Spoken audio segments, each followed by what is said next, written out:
આ શાસ્ત્રોની અંદર આપણા પુરાણો જુઓ, 18 પુરાણો પણ આ જ વાત આપણને દેખાય છે.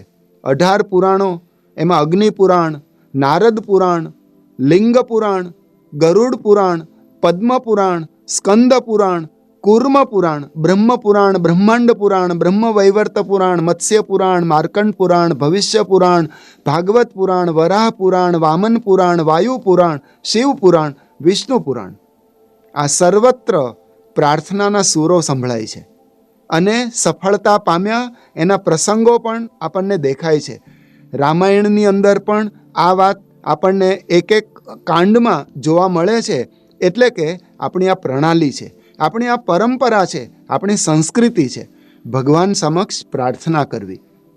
સ્વયં પૂર્ણ પુરુષોત્તમ ભગવાન સ્વામિનારાયણ પોતાનો ઉપદેશ ગ્રંથ, પરાવાણીનો ગ્રંથ વચનામૃતમાં પણ આ પ્રાર્થના કરવાનું આપણને જણાવે છે.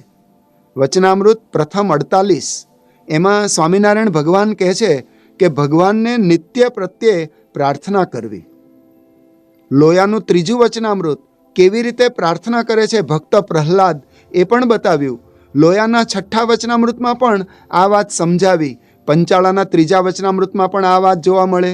મધ્યનું 4, આપતકાળ વખતે કેવી પ્રાર્થના કરવી, મધ્યનું 40મું વચનામૃત, ગઢડા મધ્યનું 66મું વચનામૃત, ગઢડા અંત્યનું 13મું વચનામૃત, 39મું વચનામૃત, અમદાવાદનું 8મું વચનામૃત આપણને પ્રાર્થના કરવાનું જ સૂચવે છે. પ્રમુખ સ્વામી મહારાજ, જેમની શતાબ્દી મહોત્સવનું આપણે ઉજવી રહ્યા છીએ, એ પ્રમુખ સ્વામી મહારાજનું જીવન જ પ્રાર્થનામય હતું. યોગાનું યોગ, એ જે દિવસે પ્રમુખ બન્યા એ જનો આ દિવસ છે. 21મી મે 1950, આજથી 70 વર્ષ પહેલાં પ્રમુખ સ્વામી મહારાજને, એટલે કે BAPS સંસ્થાના પ્રમુખ પદે વરણી કરવામાં આવી. એમના ગુરુ શાસ્ત્રીજી મહારાજે આ પદ આપ્યું, આ સેવા આપી, આ અધિકાર આપ્યો. ત્યારે એમણે ઊભા થઈને ગુરુ સમક્ષ પ્રાર્થના કરી છે કે આ સર્વ ભક્તોનું આપ કલ્યાણ કરજો, સર્વના સંકલ્પો સિદ્ધ કરજો. અને પ્રમુખ સ્વામી મહારાજ 95 વર્ષ આપણી વચ્ચે રહ્યા તો જીવનમાં છેલ્લે પણ એ પ્રાર્થના કરી કે મારી દ્રષ્ટિ ભગવાન સમક્ષ હોય, ગુરુ મને જોતા હોય. આવી રીતે પ્રાર્થના એમના ચરણોમાં કરી છે. સમગ્ર જીવન પ્રાર્થનામય. તમે પ્રસંગો જુઓ. પ્રમુખ સ્વામી મહારાજ એકવાર મુંબઈમાં વિરાજમાન હતા. ત્યાં એમને જમણા થાપામાં મોટી ગાંઠનું ઓપરેશન કરવામાં આવ્યું. એ ગાંઠના ઓપરેશન વખતે સ્વામીશ્રી ત્યાં હોસ્પિટલમાં જ આરામમાં હતા. પણ એ વખતે આરામ કરતાં કરતાં પણ સતત હાથ જોડીને ભગવાનને કંઈ વિનવતા હોય, ભગવાન આગળ કંઈ અરજી કરતા હોય, એવા શબ્દોમાં એ ભગવાનને પ્રાર્થના કરતા રહ્યા. થોડા દિવસો બાદ જ્યારે સંતોએ પ્રમુખ સ્વામી મહારાજને પૂછ્યું કે સ્વામી, આપ આ માંદગી વખતે આમ હાથ ઊંચા કરીને, હાથ જોડીને હોઠ ફફડાવતા હોય એવા દર્શન અમે કરેલા, એ શું કરતા હતા? સ્વામીશ્રી બોલ્યા, પ્રાર્થના. આ ભક્તોને કોઈ દુઃખ ન આવે, એમના સર્વ સંકલ્પો સિદ્ધ થાય, એ આગળ વધે, પરિવારમાં શાંતિ જળવાય, એના માટે, આ ભક્તો માટે અમે પ્રાર્થના કરતા હતા. કોઈને આવા દુઃખ ન આવે, આવી માંદગી ન આવે, એ પણ અમે પ્રાર્થના કરતા હતા. બીજાના દુઃખે દુઃખ અનુભવનારા આ સંતની વાત ચાલે છે. એકવાર પેલું મીણબત્તીને પૂછ્યું, મીણબત્તીને સળગાવી તો એમાં પેલાને પૂછ્યું કે મીણ તું શા માટે પીગળે છે? સળગે છે તો પેલો દોરો, તું તો સળગતું નથી, અને શું તું શા માટે ઓગળીને આવી રીતે ઢીલું પડી જાય છે, પ્રવાહિત થઈ જાય છે? ત્યારે મીણ બહુ અદ્ભુત જવાબ આપે છે. એ કે ભલે હું બળતી નથી, પરંતુ જેને હૈયામાં રાખ્યા હોય એ બળતા હોય તો એનો દુઃખ મને પણ લાગે ને. એમ પ્રમુખ સ્વામી મહારાજે એમના ભક્તોને, આશ્રિતોને પોતાના હૈયામાં રાખેલા, તો એના દુઃખે પોતે દુઃખ અનુભવતા અને તરત જ આ દુઃખ ભગવાન સમક્ષ નિવેદિત કરી દેતા, પ્રાર્થના કરતા. જુઓ, પ્રમુખ સ્વામી મહારાજ ભુજમાં જ્યારે ભૂકંપ આવ્યો ત્યારે સ્વામીશ્રી બોચાસણમાં હતા, અને આ બહુ અધિદૈવ આ દુર્ઘટના હતી, આ બહુ મોટી આપત્તિ હતી. ત્યારે પ્રમુખ સ્વામી મહારાજે તરત જ આ સમાચાર સાંભળ્યા અને પ્રાર્થનામાં લીન બની ગયા. આ સુખાકારી માટે પ્રાર્થનામાં જોડાયા. એવું જ જ્યારે આતંકવાદ આવ્યો, ગાંધીનગર અક્ષરધામ સ્મારકમાં 2 આતંકવાદીઓ આવ્યા અને કેટલાય નિર્દોષ માણસોને, આ તીર્થાળુ માણસોને મારી નાખ્યા અને કેટલાયને બાનમાં લીધા. અને આ બધો પ્રસંગ પ્રમુખ સ્વામી મહારાજને જ્યારે ખબર પડી ત્યારે તેઓ સારંગપુરમાં હતા. પણ જેવા સમાચાર મળ્યા, સ્વામીશ્રીએ તરત જ બધા કાર્યક્રમ કેન્સલ કરી પ્રાર્થનામાં જોડાયા. એટલું જ નહીં, પ્રમુખ સ્વામી મહારાજ ગાંધીનગર પધાર્યા. ત્યાં કેટલાક માણસો એમ પણ કહેતા કે આપણે આનો બદલો લેવો જોઈએ અને આપણે ઈંટનો જવાબ પથ્થરથી આપવો જોઈએ, આપણે કંઈક કરીએ. પ્રમુખ સ્વામી મહારાજ એમને કહે છે કે આપણે કાંઈ જ કરવું નથી.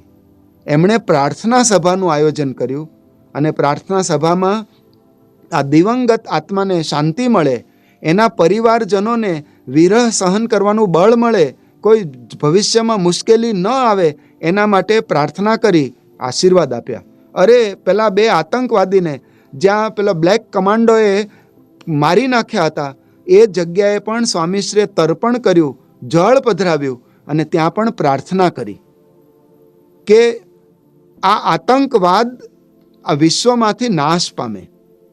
આતંકવાદી કરતા આતંકવાદ મૂળગામી ઉપાય પ્રમુખ સ્વામી મહારાજે પ્રાર્થનામાં બતાવ્યો. આતંકવાદ જ ન હોય તો માણસો ક્યાંથી કોઈ મારવા દોડવાના છે? આવી ભાવનાથી સ્વામીશ્રીએ ભગવાનના ચરણોમાં પ્રાર્થના કરી આતંકવાદની નાબૂદી થાય. પ્રમુખ સ્વામી મહારાજ સતત પ્રાર્થના કરતા જ રહ્યા છે. એ દુષ્કાળ હોય, વરસાદ ન વરસ્યો હોય, પાણીની ખેંચ હોય, લોકો ટળવળતા હોય, પશુઓ, આ અબોલ પ્રાણીઓ એ જ્યારે આમ મરણ પથારીમાં બધા એક પછી એક ઉમેરાતા હોય, પણ પ્રમુખ સ્વામી મહારાજનો પ્રાર્થનાનો દોર અવિરત ચાલુ રહ્યો છે. અત્યારે જુઓ, મહંત સ્વામી મહારાજ એ પણ આ વિશ્વ પુરુષ, બધા જ લોકો માટે પોતે પ્રાર્થના કરે, રોજ પ્રાર્થના કરે. એમના દિનચર્યામાં જ આ શરૂઆત જ પ્રાર્થનાથી થાય છે. સવારના મંગલ મુહૂર્તમાં સ્વામીશ્રી ભગવાન સમક્ષ પ્રાર્થના કરે, સૌના સંકલ્પોની સિદ્ધિ થાય એના માટે. ઘણા એવું કહેતા હોય છે કે હું તો સુખી છું, મારે કોઈ દુઃખ નથી, કોઈ પ્રશ્ન નથી, હું શા માટે પ્રાર્થના કરું, મારે કંઈ જરૂર નથી. એમ નહીં, ભગવાનનો આભાર માનવા માટે પણ આપણે સૌએ પ્રાર્થના કરવી જોઈએ. આ કૃતજ્ઞતાનો ભાવ વ્યક્ત કરવો જોઈએ.